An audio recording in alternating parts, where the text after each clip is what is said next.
makinig kayo. Kayong nagsasabing ngayon o bukas, pupunta kami sa ganitong bayan, mananatili kami roon sa loob ng 1 taon, magnenegosyo kami roon at kikita ng malaki.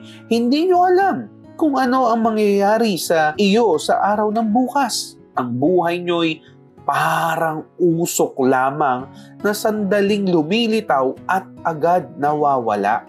Kaya hindi tayo pwede magmalaki sa Diyos na pupunta ako sa ganitong date, yayaman na ako, sa pagnenegosyo ko doon. Kapatid, hindi nga natin alam ang mangyayari sa bukas. Yes, walang masama magplano, walang masama umabot ng pangarap, pero natanong mo na ba ang Diyos sa kagustuhan niya sa iyo, sa direksyon niya sa atin?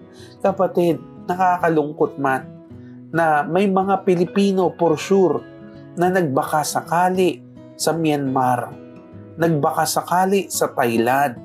Marami ho nangarap na dun abutin ang pangarap. Pero kakalungkot isipin kung meron man na ganung Pilipino at dinatnan niya yung paglindol doon. Napakahirap po ng sitwasyon. Napakahirap. Kaya kapatid, at in the end, lahat tayo doon patungo sa kawasakan ng mundong ito.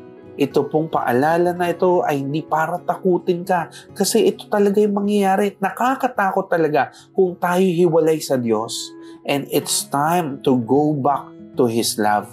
And this message be a great reminder to all of us na si Kristo ang katiyakan sa mundong nakakatakot, sa mundong masisira, sa mundong hindi natin alam kung hanggang kailan. Pero isa po ang alam natin, si Kristo po ang katiyakan